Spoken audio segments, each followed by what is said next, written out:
Hello everyone, welcome back to yet another political episode. So, it's our third video of the day, an hour just before the live debate, which should be happening at 8 p.m. Central Time. Um, really taking place at uh, not Atlantic time, what am I saying? Atlanta in Eastern time, which is at 9. So we're going to go ahead and talk about good news. Pre-debate, it's also pre-debate news. Donald Trump is surging way before the debate. And we know this because we got some polls that were released specifically all the way to the said 21st. Now, the real poll from the 20th said, according to Rasmussen reports, Trump leads Biden by 9 points. 9 points. That is similar to the poll taken today 4 years ago on where Joe Biden initially ran against Trump by 9 points, according to a poll. Well, I don't know. What poll was it? I don't know. But yes, this was of course the RCP average around this time.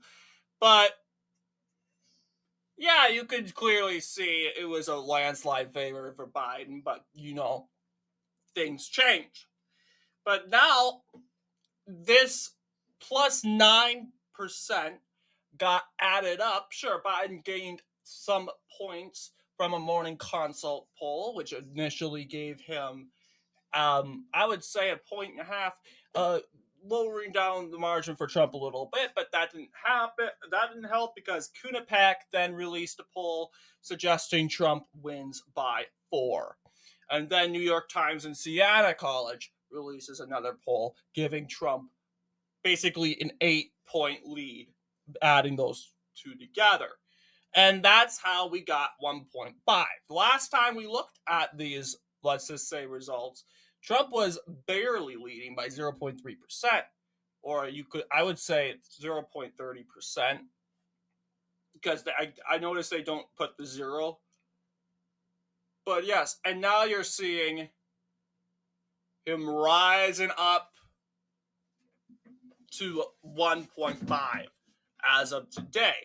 Now, will Trump's performance and Trump's overall performance in these polls boost after the said debate tonight? Well, it very much would, because usually the incumbent president doesn't do good in the first debate. Has a bit of a hard time because he is in defense. He has to defend his policies. And knowing how bad Biden's policies are and what cost him his approval rating today, and Joe Biden coming out and defending that, that's not going to necessarily make him look good. So, yes, Donald Trump is favored and most likely going to win the debate today or tonight against Joe Biden.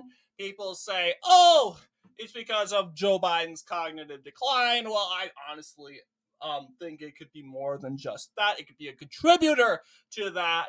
But ultimately, Trump is the one that is praised for the economy we had. He's ultimately the perfect candidate who made the most historic economy as president of the United States, the greatest economy in the United States history. And people that are concerned about the economy most likely are going to look towards Donald Trump. Yeah, I might necessarily not like his personality or not like him as a person, but you know what? He helps me get things done, and the economy was great. We need to fix the economy, and Donald Trump's the perfect guy to do it. So that it really depends on issue.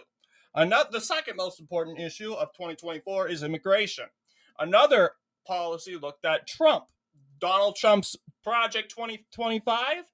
Project 25 clearly states his plan to do mass deportations. Democrats say that's horrible. That's racism, mass deportations. So you mean you're going to show up to random people of color's houses? That's what they want you to think. They really want you to think that Donald Trump's sending out troops and dragging people of color down the street in chains. That's what they want you to think. In fact, that's not what's going to happen. In fact, right when the United States government is going to not only go after people of color, and that's what the liberal media likes to think. Liberal media thinks illegal immigrants are people of color. Guess what? There are a lot of Caucasian illegal immigrants, specifically from countries like Russia and Belarus, Serbia, or more in the free world like Canada. Vivek Ramaswamy during the debates pointed out a record of Canadians traveling down to the United States and not coming back illegally. And Vivek responded for a situation that we should all support. We should support the defense of the Canadian border also. So really, the left thinks, oh, it's an immigrant problem. It's it's people of color. Oh, Donald Trump, he's not talking about European immigrants. Well, like I said, there's this very, very, very small minority of individuals who come to the United States that come from Europe. And not to mention, Europe is a free continent with the only countries with oppressed dictatorships, Belarus and Russia. I did say, yes, a lot of white illegal immigrants are from Russia and Belarus. Yeah, they are the lucky ones that managed to escape without the government catching them. Those two countries, as you know, are more developed to a point where their security and cyber systems can take out potential runaways. So think about that. Countries like Venezuela, they're going to let them go. I mean, I don't know what Venezuela's strategy is, but the crime rate has plummeted. And all those Venezuelans, when we heard the news of 2018, the Venezuela crisis of 2018, we saw the violence, we saw the terror in Venezuela, all that stuff, that's gone. That's gone. 6 years later, all gone. That's all the way to the United States now. It's right here. What the images and videos you saw from Venezuela in 2018 is here.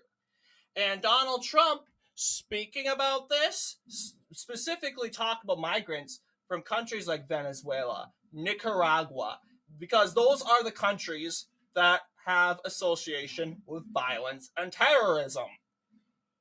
Ecuador, El Salvador, Cuba. Okay? The Democrats are angry that we're not mentioning illegals from France and countries with a white majority. Here's the thing. Democrats, they see everything as a race, and it's not. They think of everything as a race ordeal, and it's not. It really isn't. And to think about illegal immigration by race is very destructive. Very destructive because you deprioritize the illegal immigrant. Illegal immigrant is an illegal immigrant, regardless of the color of your skin, regardless of the country you came from, regardless of the ethnicity. You came in here illegally, you're illegal. The Democrats don't want us to use that term. They know it too, because when you think of an illegal immigrant, you generally think of a person of color. But in reality, like I said, illegal immigrants could be anyone.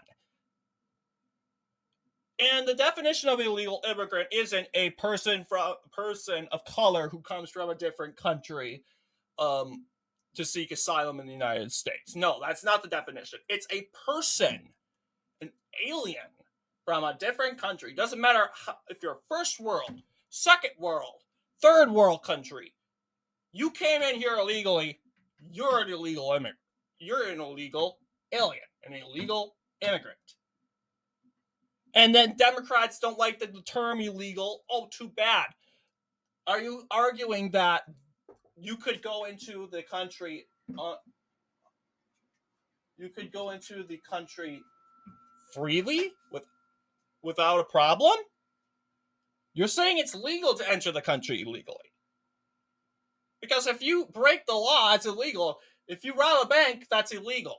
That is illegal. But the Democrats think of it as an emotional way. When you say illegal immigrant, you're saying, oh, this person's not welcome. Oh, this person's not loved. He's illegal to society. No, it's not. It's what you're doing that is illegal. Let's not read into every word. We know what illegal immigrant means. And the Democrats, the revolutionary Democrats, want to change things. So, yes, Donald Trump is surging. I'm not surprised. He is in the lead by donations and big fundraising. He has the two major issues, the economy and the immigration, overwhelmingly on his side. He's going to win in November. And if Biden ever takes the lead in polls, we shouldn't really worry.